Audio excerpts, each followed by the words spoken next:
Salutations, my beautiful people. I'm Caddicarus, and as my wallet truthfully proclaims, I am a major badass. I'm a right bastard. I'm a dirty, cool-headed, non-shit-taking, hard as fuck. Here you go.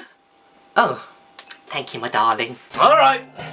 I'm far from a badass. I am not a badass at all. But you know what? That's why we play video games, isn't it? To be someone that we're not. So this top 10 is to pay homage to those bad motherfuckers in gaming and give you my personal favourites. As always, major spoilers! I can't make that clear enough. One character per franchise, and please in the comments share your thoughts and all of your opinions on the matter and whether or not you agree, disagree, or positively hate my fucking guts out, because you know, I don't mind. I'm a modern man and I'm open to all manner of opinions. So number 10 on my list goes to this innocent and adorable koala from Sly 3, simply called The Guru. Firstly, that is a pretty badass title to own, wouldn't you say? And he may look cute and cuddly, doesn't speak a word of English. Wait, what? And he may be an eco-warrior and a right old ninja boy. But if you fuck with this koala, then you get the horns. Claws. The stick. And when I say that, I mean the ability to transform into anything to avoid enemy detection, and the ability to possess anybody that he wants to pummel them into solid objects. You can lock him in a cage, you can destroy his land, you can insult and degrade him, but the Guru will find you. And he will. My number 9 spot, possibly controversially, is Dante from Devil May Cry. Oh, Caddy, why the fuck isn't Dante higher, you silly shit-headed sausage sucker? Well, because DMC. He wasn't too badass in that now, was he? And I'm afraid that sticking the finger up to classic Dante knocked him back at least 5 places. Not in a million years.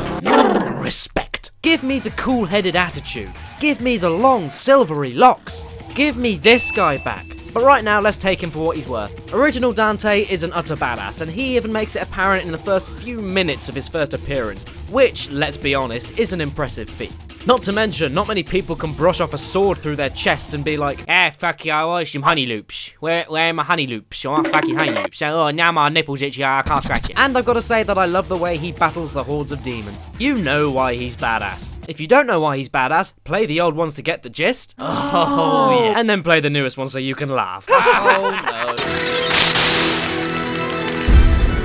Number 8 is someone that 2/3 of you probably haven't even heard of. And I must say, huge flaws aside, Nightmare Creatures is a hugely underrated game from the PS1 era. Our character in question is, get ready for probably the coolest name in video game history, Ignatius Blackwood. Yeah. I'm so sorry, let me just clean that up. Shits and giggles aside, however, Ignatius is a right old 19th century badass. A loyal man of God, fluent in multiple languages, expert with the occult and the black arts, and before Dante's time, a demon slaughterer. He says nothing, but lets his big stick do the talking for him. Have you ever seen a man slice zombies in half with a stick? Well, you know Ignatius. He can. He can't jump very well, though. But I don't play video games to jump. Jumping's for pricks. But he can do this. And that's just enough for me. And he doesn't even make you feel that good about yourself, especially when you're caught off guard and Ignatius doesn't give a shit.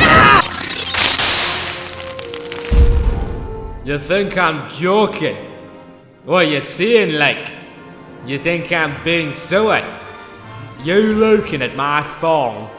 You think I'm drugging up with the boys? Cause I'm not. I'm not! The king of all cosmos from the Katamari franchise is a badass, despite anybody's opinion otherwise. Oh, I'm just kidding, I really value your opinion, but right now I don't care! This guy is the king of everything. The cosmos.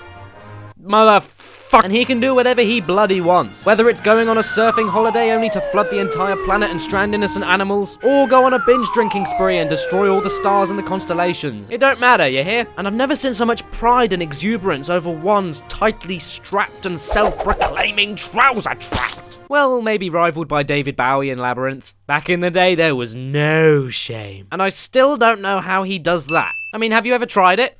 I did. And I won. And the king even speaks in... Not to mention spurting out some pretty awesome quotes every so often. And if you want to roll him up, God forbid, you need to roll your Katamari to planetary sizes. But I suppose that the prince can push that thing despite being 5 centimeters tall. So the king is at number 7. Yeah.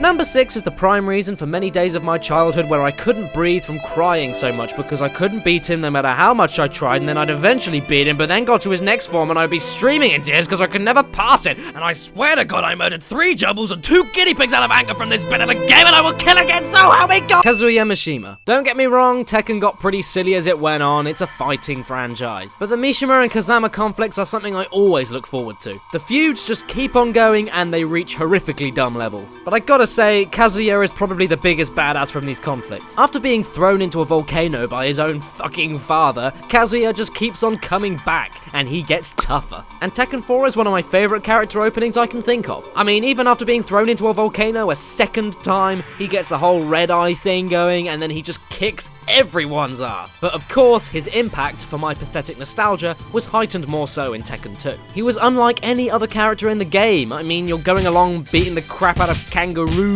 and then BAM! That dark open space, that royal carpet, that fucking suit. This guy was in it for you. And then you think you've won, and devil.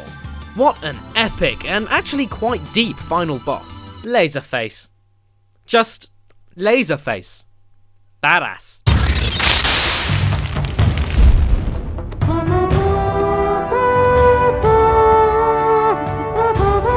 So I was just sitting here, loving life, taking in the fresh country air, when a certain Moosey baby said to me after much deliberation with my number 5 slot, "Hey man, you should totally use Nathan Drake in your list, or I'm gonna come to your house and make fun of you, call you names, and then you'll get really sad.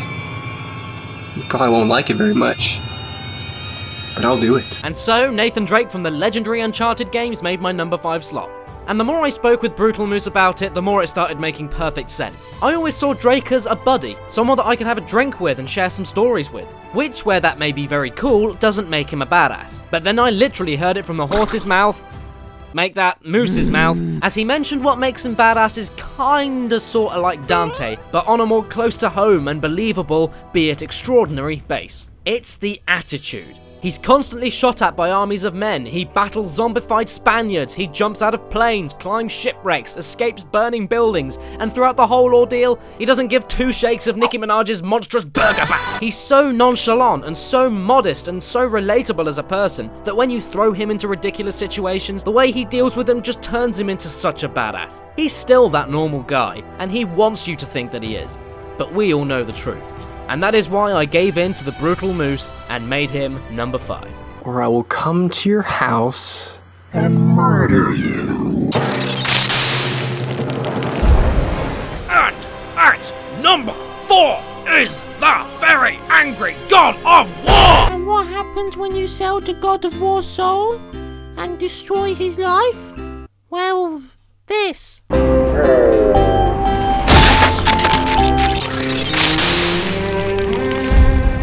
And pulling into the station at number 3 is the angry, lonely, possibly eternally constipated Max Payne. Back when I made my last top 10, I knew nothing about this franchise. Literally nothing. I played about 30 minutes of the first game and decided that it was horrifically depressing enough to make my list. But now I have finished all 3 of them. Yay! So now I feel righteous enough to say that I think that Mr. Payne is an ultra badass. And not just because of the bullet time. Well, okay, that's a big reason, but let's give more reasons. First, his philosophy on life and his voice both equal a check plus.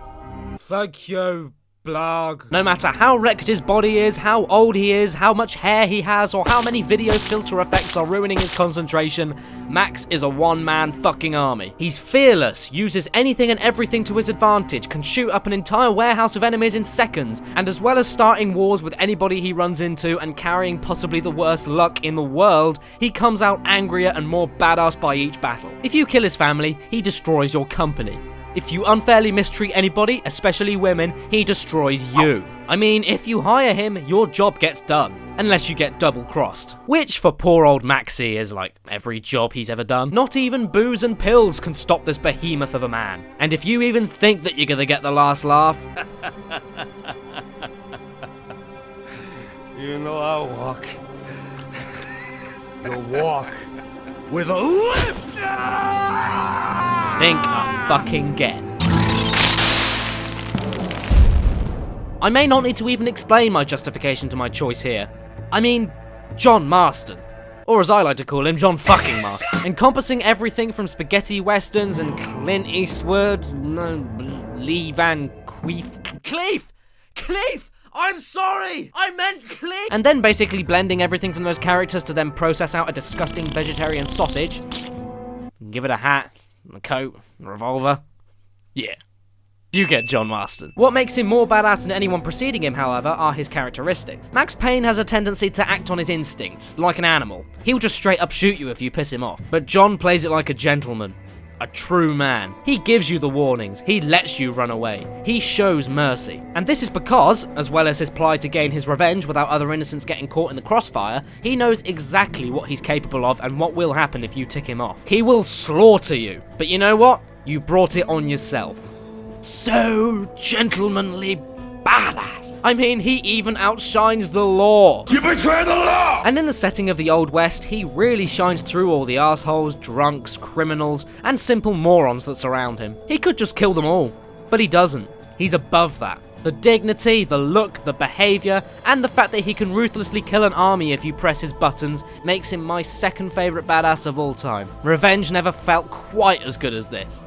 That, and I do have a very soft spot for westerns. I love them. But before we get to number one, let's have some honourable mentions. Albert Wesker, Lara Croft, Ethan Thomas, Suzuka, Jackie Estacado, Sergeant Bird, Alma, Mickey Mouse, Yasmin, Slippy, Toad, Big the Cat, Jar Jar Binks, Boris fucking Johnson, Uncle Phil.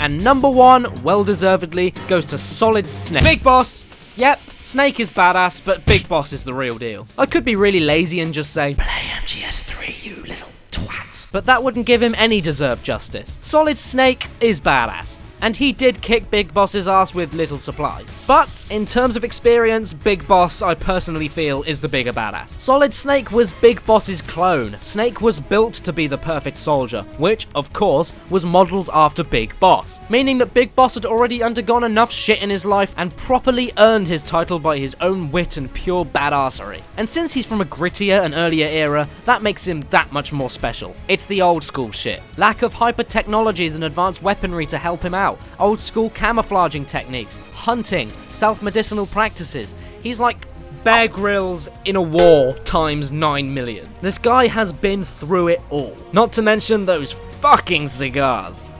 Awesome. And not only are the gadgets and the missions old school, but so are the torture methods. Oh, and he got his eye shot out. His eye. Shot out.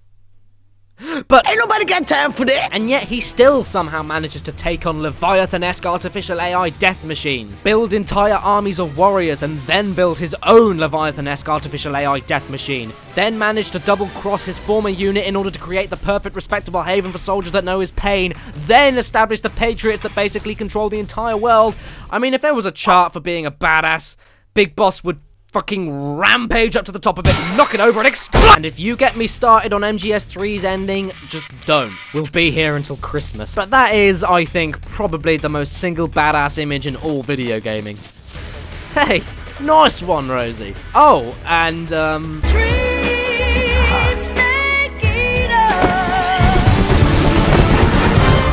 oh, yeah. And there you go, old horse. My top 10 most favourite badasses in video gaming. Please do let me know what you think should have been on here, because I know this was a really fucking tough list. I've missed out a lot. So please put your opinions in the comments below. But until next time, if it's your birthday today or watching this video, then happy frickin' birthday to you, and please remember to stay beautiful.